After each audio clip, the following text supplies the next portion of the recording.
देखिए ऐसा है कि ये जो फिल्म जो कंट्रोवर्सी तो ऐसी कुछ नहीं है देखा जाए तो, मगर फिर भी है कंट्रोवर्सी, क्योंकि हर सिक्के के दो पहलू होते हैं। आज तक जो इतिहास में हम लोग देखते आए हैं वो पहला एक साइड का सिक्का देखा है कि कहीं ना कहीं गांधी बापू की जो है हत्या गोडसे ने की, मगर हर इंसिडेंट के पीछे कोई ना कोई एक कारण होता है और वो कारण आज की जनरेशन को कहीं से कहीं तक पता नहीं है। तो हमने कोशिश की है, हम जस्टिफाई नहीं कर रहे हैं उनका एक, परंतु हमने कोशिश की है कि आज के लोगों को ये पता चले कि ये इंसिडेंट क्यों हुआ, अल्टीमेटली उनके दिमाग में क्या चल रहा था जिसकी वजह से उनको ये अपराध करना पड़ा। तो वो एक कोशिश की हमने इतिहास को, जो करेक्ट इतिहास है, वो लोगों के सामने लाने की। दूसरा ये है कि वीर सावरकर आज ये पॉलिटिक्स में जो है लोग काफ़ी उनको बदनाम करने की कोशिश कर रहे हैं, परंतु वीर सावरकर जो है वास्तव में हम ये कह सकते हैं एक फ्रीडम फाइटर थे और उन्होंने भारत को लास्ट तक जो है एक अखंड भारत बनाए रखने की कोशिश की थी, मगर वो कांग्रेस के आगे फेल हो गए। तो हमने वो चीज़ भी एक यहाँ जो है प्रस्तुत करने की कोशिश की है। सर एक इम्पॉर्टेंट चीज़ है कि जैसे ही कोई भी पॉलिटिकल सटायर पे फिल्म बनती है, पॉलिटिकल हिस्ट्री पे फिल्म बनती है, तो कहीं ना कहीं एक लेफ्ट विंग का अलग परसेप्शन होता है, राइट विंग का अलग परसेप्शन होता है। तो आपने किस परसेप्शन और किस हिस्ट्री को जो है उसके अकॉर्डिंग अपनी फिल्म बनाई और क्यों? क्या देखिए हमने जो है पहले जो गोडसे के बयान कोर्ट में रिकॉर्ड किए गए थे वो सरकार ने बंद लिफाफे में रख दिए थे, मगर एक पीएल फाइल हुई थी और उसके बाद जो सुप्रीम कोर्ट ने जो है ये ऑर्डर दिया था कि नहीं, उनके जो बयान है वो आप लोगों के आगे जाहिर कर सकते हैं। अगर आपसे कोई राइट टू इन्फॉर्मेशन एक्ट में मांगता है तो आप वो उनको दे सकते हैं। तो हमने वो जो एक्चुअल बयान उस वक्त जो रिकॉर्ड हुए थे उसको लेके पिक्चर बनाई है कि वास्तव में जो है क्या हुआ था कोर्ट में और क्या नहीं हुआ, उस चीज़ को लेके हमने चलने की कोशिश की। आप एक्सेप्ट कर रहे हैं कुछ लीगल एंटिसिपेशन फिल्म के रिलीज होने के बाद? मैम ऐसा है कि कहीं ना कहीं हमने किसी पे तो ब्लेम, जो वास्तविकता है हमने कहीं ब्लेम नहीं किया है। जो वास्तविकता है कि हमारा जो एक्ट बना था एक इंडिया इंडिपेंडेंस एक्ट, वो इंडिया इंडिपेंडेंस एक्ट नहीं होके इंडिया के विभाजन का एक्ट बन गया। तो उस चीज़ की कंट्रोवर्सी को लेके हम चले हैं। डेफिनेटली हम किसी को क्रिटिसाइज़ नहीं कर रहे, मगर साथ में हम लोगों को वास्तविकता भी बताने की कोशिश कर रहे हैं कि वास्तव में क्या हुआ था उस वक्त। क्योंकि आज की जनरेशन को एक ही पहलू मालूम है, लोगों को इतना ही पता है कि हाँ गोडसे ने हत्या की, उसके आगे किसी को पता नहीं है। यानी एक समय ये आ गया था अगर किसी का सरनेम गोडसे है तो उसको भी लोग जो है शक की नज़र से देख रहे थे। तो हम जस्टिफाई नहीं कर रहे हैं उसके एक्ट को, मगर लोगों को सच्चाई बताने की कोशिश कर रहे हैं। गोपाल जी, आप क्या कहेंगे? क्या विशेष देंगे या इस सब्जेक्ट पे क्या कहेंगे? देखिए अभी फिल्म तो मैंने देखा ही नहीं है बिल्कुल, लेकिन सरोगी साहब के बुलावे पे मैं यहाँ पर आया हूँ कि सरोगी जी हमेशा वास्तविकता को समाज के सामने लाने का प्रयास करते हैं। और मैंने अपने जीवन में देखा, बोरेली में एक लैंड के मैटर में निर्दोष लोगों के ऊपर मकोका लगाया और आपकी सबकी जानकारी के लिए 2 साल वो अंदर रहे और अभी छूट कर आए। छूटते समय कोर्ट ने ही ऑब्जर्वेशन किया और उस समय पर एक वकील घटनास्थल पर पहुंच गया था और वो भी गलत आदमी के सपोर्ट में पहुंच गया था और उसको थोड़ा सा मार लग गया, 1-2 टाका आ गया। तो सारे वकीलों ने, मुंबई शहर के लोगों ने आंदोलन किया। ऐसे समय पे सरोगी जी सही व्यक्ति को सपोर्ट करने के लिए आगे आ गए। बहुत सारे वकीलों का विरोध होने के बाद भी इन्होंने किया। तो इन्होंने ये फिल्म बनाया तो निश्चित, जैसा उन्होंने कहा कि सुप्रीम कोर्ट ने कहा कि वास्तविकता लोगों को पता चलना चाहिए, उसके माध्यम से अगर फिल्म बनाया है तो फिल्म देखने के बाद में उसके बारे में कमेंट कर पाएंगे। लेकिन अगर सच्चाई लोगों के सामने लाने का कोई प्रयास करता है तो उसके पीछे हम लोगों ने खड़ा रहना चाहिए। उदाहरण के तौर पर 100 साल के पहले उन दिनों की स्थिति के हिसाब से उन दिनों को आंदोलन करता हो या तो फिर जो भी लोग हैं वो चलाते थे, 100 साल में बहुत सारी परिस्थितियाँ बदल गई। अब कुछ लोगों को सही लगता है, कुछ लोगों को गलत लगता है। आज जो हम लोग कर रहे हैं हमको सही लगता है, हो सकता है कि 50 साल के बाद की पीढ़ी को जो हम लोग आज कर रहे हो गलत लगता होगा। तो देश और दुनिया इसी तरह से, संसार इसी तरह से चलता है। लेकिन फैक्ट ऑफ द स्टोरी, जो वास्तविकता है, जो हकीकत है, वो लोगों के सामने कभी ना कभी लाने की आवश्यकता है। तो मैं मानता हूँ कि सरोगी जी ने लाया है, उसमें देखकर जो अच्छी बातें हैं उसको हम स्वीकारेंगे। सरोगी जी, आने वाले वक्त में क्या ऐसे एक सब्जेक्ट को आप सपोर्ट करते हुए नजर आएंगे? इस तरह की कोई और प्लानिंग है आपकी? देखिए, मैं किसी पार्टी विशेष पे नहीं हूँ, व्यक्ति विशेष पे नहीं हूँ, मैं वास्तविकता पे हूँ कि वास्तविकता उस वक्त क्या हुई थी, उसको मैंने लोगों के सामने लाने की कोशिश की है।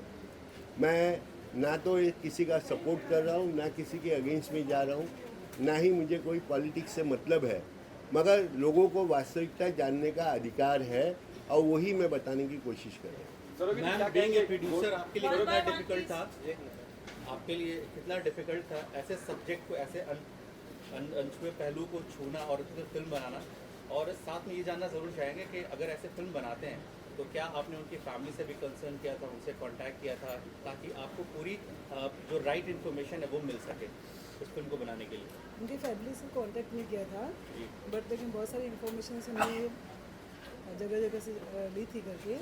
और आज के यंगस्टर्स लोगों को बताना बहुत ज़रूरी है जी। कि इतिहास में पहले क्या था। सिर्फ बुक्स पढ़ने से खाली हिस्ट्री नहीं होती है करके, मतलब कि हमने बुक्स पढ़ लिया, हमें इतिहास, हमें सच्चाई है क्या है, उन्हें लोगों को मालूम पड़ना चाहिए कि सच्चाई क्या थी करके, मतलब इसलिए ये फिल्म बनाई गई। कोई ऐसी इन्फॉर्मेशन जो अभी तक बुक्स में नहीं है, किताब में नहीं है, जो आपको मिली उस फिल्म के बहुत माध्यम से सारी आपने है बताया? इसमें, बहुत सारी। कोई एक इन्फॉर्मेशन जो आप नहीं, बताना फिर चाहें? फिल्म देखने का मजा चला जाएगा। आप लोग फिल्म देखिए और फिर उसके बाद में हम उस पर बात जिग्नेश जी कुछ कहेंगे? अतुल जी आएंगे कोलकाता में। Anybody else? Anything? सर जल्दी मैसेज क्या कहेंगे आपका? सर मैसेज सीधा सा मेरा एक ही मैसेज है कि वास्तव में आज हम लोग जो एक कांग्रेस की पूजा करते हैं कि कांग्रेस ने हमें आज़ादी दिलाई, मगर कहीं ना कहीं भारत के विभाजन में कांग्रेस का हाथ था और कांग्रेस की इच्छा से ये काम हुआ। तो जो हम आज पूरी दुनिया में ये कहते हैं, आज एक नारा चल रहा है भारत जोड़ो। अरे भैया, तुमने ही तो तोड़ा था भारत, तो अब क्या जोड़ने वाली बात कर रहे हैं? तो ये एक मैसेज डेफिनेटली, मैं कांग्रेस के अगेंस्ट भी नहीं हूँ, मगर ये मैसेज डेफिनेटली देना चाहूँगा कि आप क्या भारत जोड़ो की बात कर रहे हो। मैं ये कह रहा हूँ कि आपकी नज़र में गोडसे जी हीरो थे या विलन? ना तो मैं उनको हीरो मानता हूँ ना विलन मानता हूँ। उन्होंने परिस्थिति के हिसाब से, अपनी मन स्थिति के हिसाब से उन्होंने जो किया वो आप लोगों के सामने पेश कर रहे हैं। Thank you so much. Thank you so much and wish you all the best, sir. एक पिक्चर कर सिनेमा जो जाना जाता है वो रियलिस्टिक सिनेमा है। हमारे सिनेमा में सबसे बड़ी बात ही क्या है कि आज सब्जेक्ट ओरिएंटेड चीज़ होनी चाहिए। हमारा कोई मसाला सिनेमा नहीं होता है, रियलिस्टिक सिनेमा होता है। तो फिर और ये पीरियड ड्रामा है, तो उसमें भी एक फैक्ट है कि लोगों को अभी तक जो हमारे आज की जनरेशन है उसको ये पता है कि गांधी जी को का जो ये हो गया, नाथूराम गोडसे ने बापू को मारा, ठीक है, यहाँ तक पता है। मगर उसके बहुत सारे पहलू हैं। सिक्के के एक पहलू नहीं होते, दो होते हैं। तो हमने उसमें ये दिखाया कि कुछ और भी फैक्ट्स थे जिसको स्टडी किया, रिसर्च वर्क किया, उससे ये पता चले कि भाई हम पब्लिक को उनके सामने वो फैक्ट लाना चाहते थे। और ये फिल्म देखने के बाद आपको पता चल जाएगा कि क्या सच्चाई है और क्या है वो जो मैं लाना चाहता था एज ए मेकर, जो मुझे दिखाना था। और जो है हिस्ट्री में, ये भी नहीं कि मैंने कोई फिक्शन बनाया है, जो हिस्ट्री में है, बुक्स है, जो भी रेफरेंसेस है उसे लेके ये सिनेमा बना है। और ये एक डिफरेंट सिनेमा है और मुझे लगता है कि सबको पसंद आएगा। हमारी मेहनत कैसी है वो दिखेगी। गांधी जी की जो एक्सेप्टेंस है उस साइड ऑफ कॉइन जो आप दिखा रहे हैं, आपको लगता है उससे कुछ स्टर अप होगा, कुछ कंट्रोवर्सी होगी, पीपल वुड एक्सेप्ट इट और not accept it? Are you open to that challenge also? मुझे जैसा लगता है कि नाथूराम गोडसे के लिए of course he is a murder और उसने गलत किया, वो जुर्म है, वो अपराध है जिसकी उसे सज़ा मिली, मैं मानता हूँ। मगर हम ये दिखाना चाहते हैं कि नाथूराम गोडसे ने ये अपराध क्यों किया, इसके पीछे क्या रीज़न था, क्या मजबूरी ऐसी हो गई थी जिसकी वजह से किया। तो वो सब फैक्ट्स, ये फिल्म में पॉइंट ऑफ व्यू है नाथूराम गोडसे का, तो उसको हमने ज़्यादा दिखाया है कि इसमें क्या चीज़ है। और गोडसे के पॉइंट ऑफ व्यू से पूरा सिनेमा है। आगे पूरा ओपन नहीं कर सकता, पिक्चर देखने के बाद ही आपको पता चलेगा क्या है। सर हाल ही में फिल्म आई थी लाखों जी की कहानी, तो ऐसी कुछ कहानी? कौन सी फिल्म? गांधी वर्सेस गोडसे। नहीं, मेरी कहानी किसी से कॉपी नहीं है, वो ऐसा नहीं है। But sir subject controversial, did you expected कि फॉर सेकंड थॉट ए की ऐसी एडमिट आज करना चाहिए? नहीं, कंट्रोवर्शियल है ये डर। मैंने जिहाद फिल्म बनाई थी तो थोड़ी मैंने ये सोचा, जिहाद वर्ड से इम्पा में जब मैं टाइटल लेने गया था लोग डर रहे थे, जिहाद क्यों बना रहे हो, बनाई ना।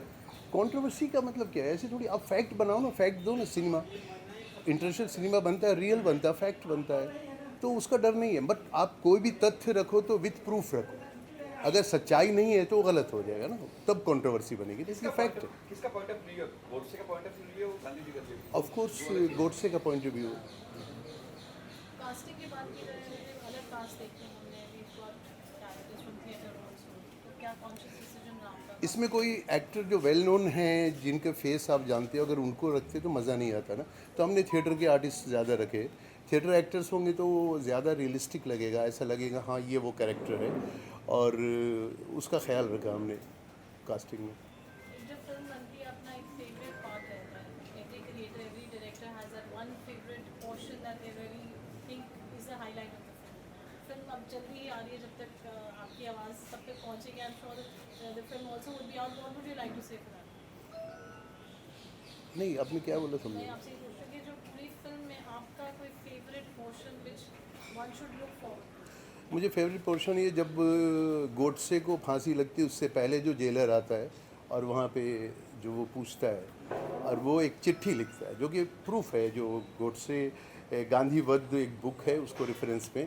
तो वो जो एक इमोशनल एक एंगल है कि मुझे जो पैसे मिलेंगे वो ऐसे कर देना, ये दान कर देना, वो पॉइंट बहुत बड़ा है जिसे हम मतलब हम जिसको खोलना नहीं चाहते, तो उसे मैंने ज़रा इमोशनली खोला है।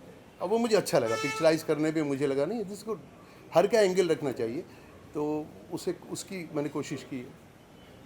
सेंसिटिव सब्जेक्ट है, रिसर्च में कितना समय लगा? Was there anything special that you found out which people really don't know about Godse और अबाउट गांधी और अबाउट? मुझे लगता है कि बहुत सारे लोगों को पता ही नहीं होगा गोडसे का मतलब है खूनी, यही है ना?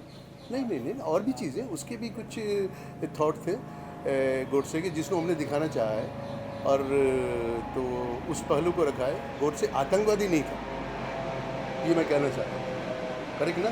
आतंकवादी तो नहीं था ना, तो बस वो दिखाना चाहता हूँ, उस पहलू पे है। आप सिनेमा देखिए, बहुत मज़ा आएगा। हेदर जी, जो रिसर्च का पीरियड रहा सब्जेक्ट को लेकर, उसमें कितना समय लगा? काफ़ी समय लगा। मैंने अपने प्रोड्यूसर सरोगी साहब, जो हमारे लीगल एडवाइज़र भी हैं, और उनको और राहुल शर्मा जी को, इन लोगों को कहा कि भाई मुझे डिस्टर्ब मत करना 10-15 दिन। तो ये लोग सोचते थे ये कर क्या रहा है। ऑफिस भी नहीं जाता था मैं घर में ही रहता था।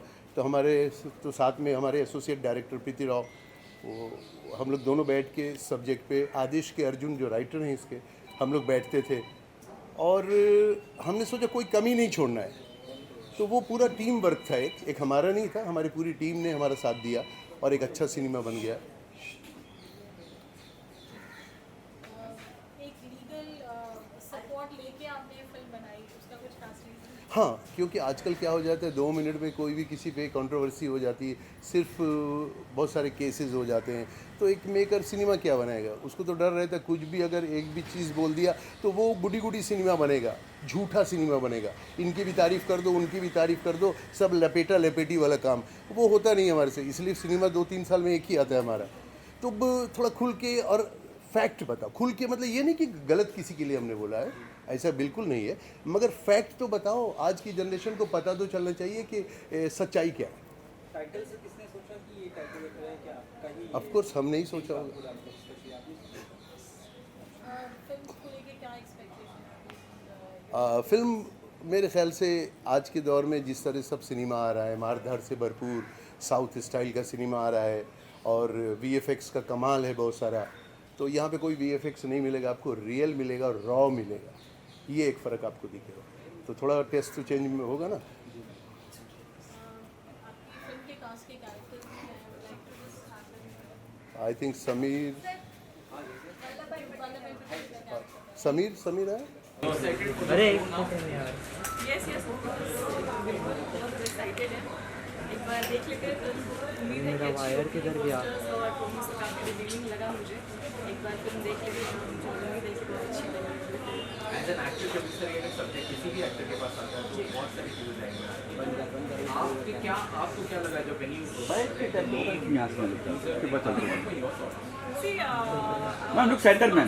बिकॉज आपने देखा होगा कि पोस्टर है, तो इट्स हिस्टोरिक फिल्म, बेसिकली एक अलग पर्सपेक्टिव में हमें देखने को मिलेगा। एंड वो पूरी कमेंट्स और कैसी लगी फिल्म में क्या दिखाया गया है वो तो मुझे लगता है कि एक बार फिल्म हम लोग देख ले तो उस पर डिस्कस करेंगे तो और बेटर रहेगा.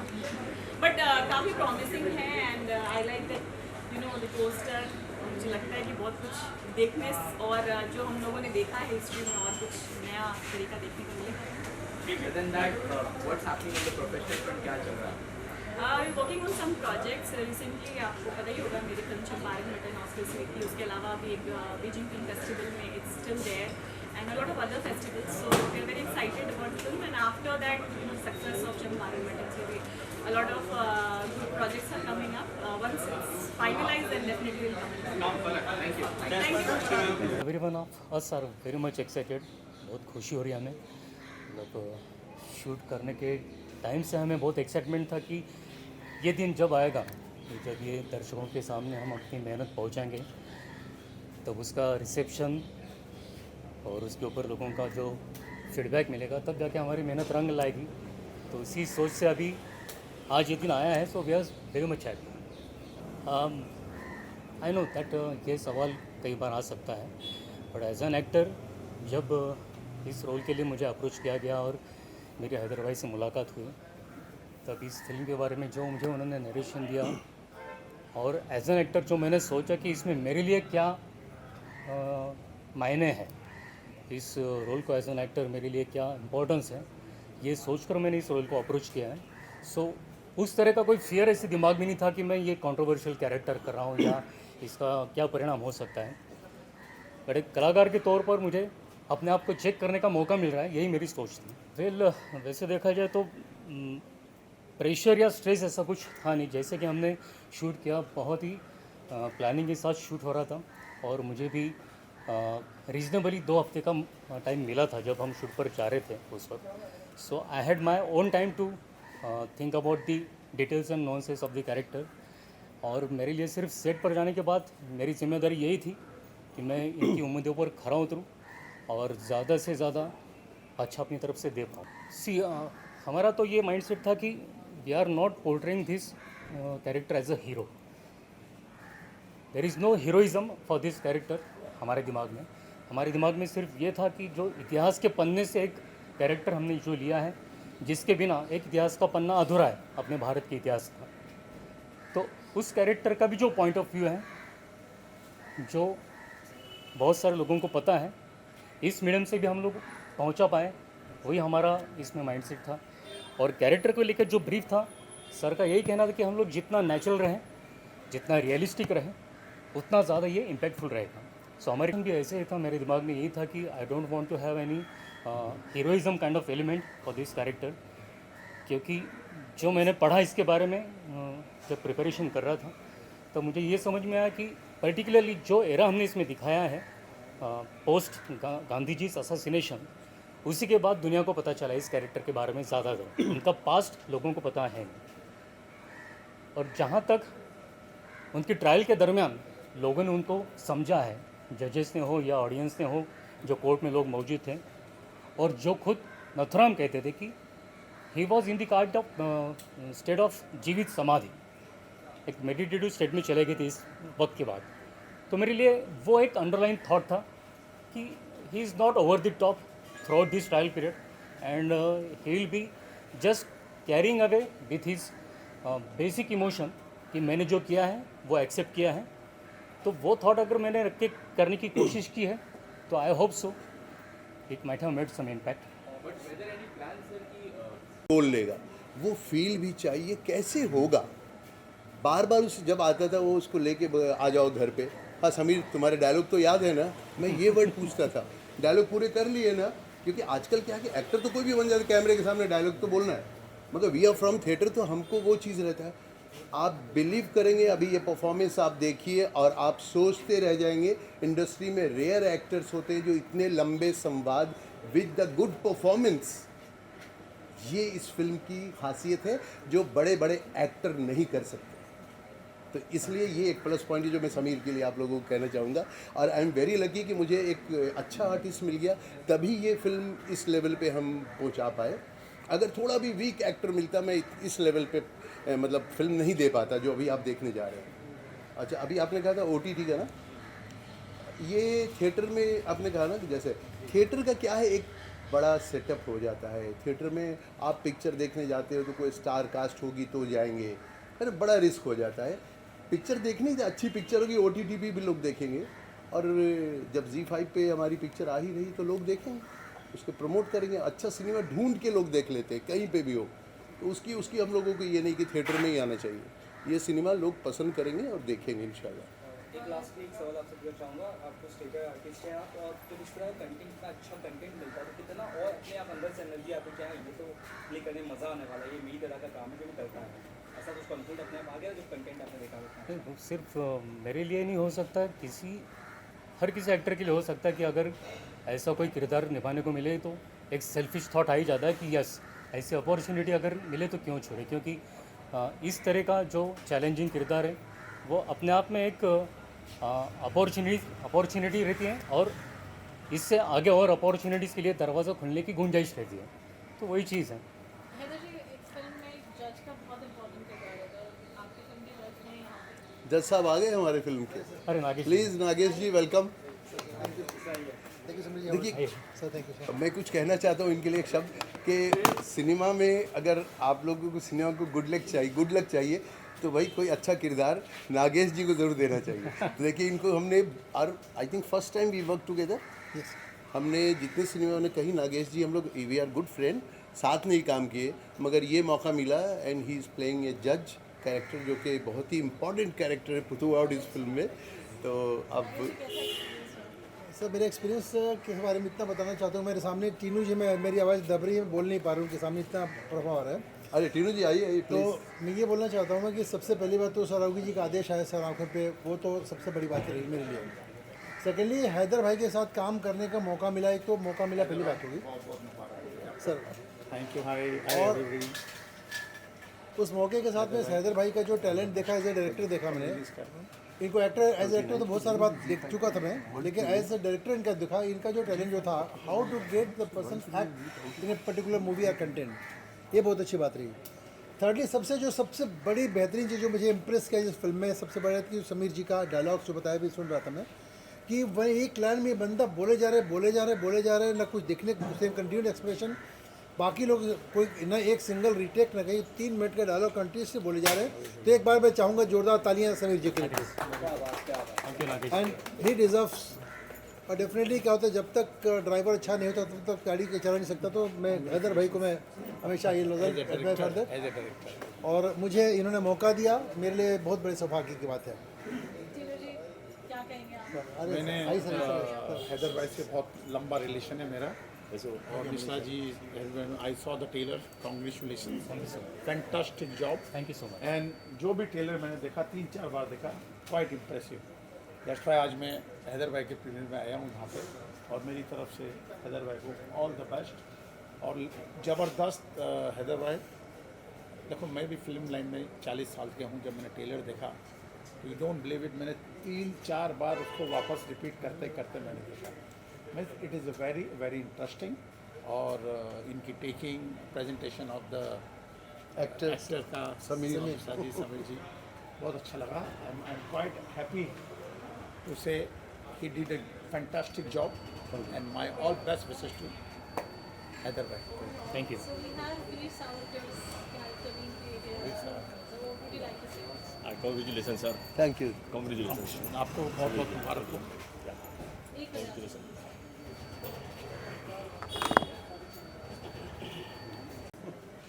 The lawyer of the industry. Yeah, of course, sir. Tinu Verma. Tinu Verma ji, really very very thankful to you. और I am very lucky that, मैंने जो वीर सावरकर का जो रोल किया है उससे मुझे बहुत अच्छा लग रहा है। I am feeling very proud, और will you not believe that, मैं अगर उसके बाद में थोड़ा बहुत जो फोटो मैंने निकाले थे, उसके बाद मुझे हर जगह पे सोशल वर्क के लिए बुलाया गया, सब जगह पर रिस्पेक्ट दी गई।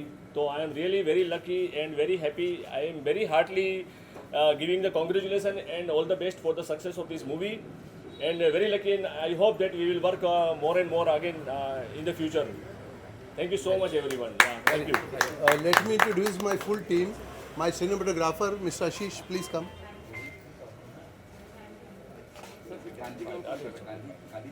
गांधी जी एक्चुअली क्या है कि वो आज आ नहीं पाए, इसके लिए मैं माफ़ी चाहता हूँ। आप पिक्चर में देख लेंगे गांधी जी, है ना। हमारे डिक्शनरी में हमारे सिनेमेटोग्राफर आप देखिएगा, उनका क्या कमाल है, वो है हमारे एडिटर गोविंद जी, आइए। हमारे एसोसिएट डायरेक्टर प्रीति राव,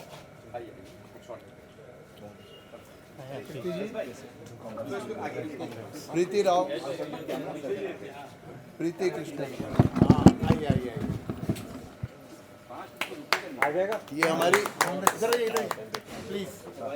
ये हमारी वो ताकत, हमारी टीम है जिसकी वजह से ये पिक्चर हुई है। और ये जिस तरह का सिनेमा है वो आपको बहुत अच्छा लगेगा। ये सारी टीम का क्रेडिट जाता है, मेरा अकेले का नहीं जाता है। और हमारे one of the producer mister Rahul Sharma कहाँ है? राहुल जी अभी थे। राहुल अच्छा लगता है वो नहीं है। और हमारे लीगल एडवाइजर अशोक सरोगी साहब जो अभी आने ही वाले हैं। जय भाई कहाँ है हमारे? राहुल, जय भाई प्लीज़ कम प्लीज़। राहुल आप आइए। ये देखिए क्या होता है जब पिक्चर जैसे कि कुछ हिट फ्लॉप होती है तो प्रोड्यूसर का हालत ख़राब हो जाता है, मगर ये हिट पिक्चर के प्रोड्यूसर बहुत सिंपल रहता है, आप घबराइएगा मत। जय प्लीज़ प्लीज़। ये हमारे जय साहब है, हमारे एडवोकेट हैं और हमारे लीगल एडवाइज़र भी हैं। जो इनके सीनियर जो हमारे सरोगी साहब हैं, he is on the way, तो इस वजह से वो 5 to 10 minutes will be there. हाँ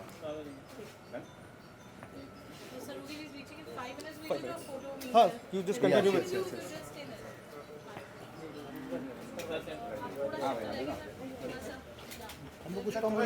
और mister Aman Shlok of music director of this film अभी आ गए हैं। अमन जी प्लीज।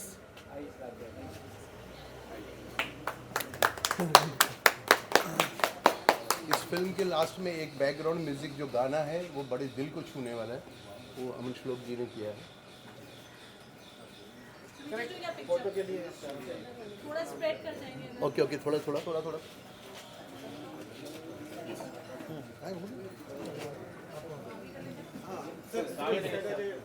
और स्प्रेड हो सकते हैं हम, और मैं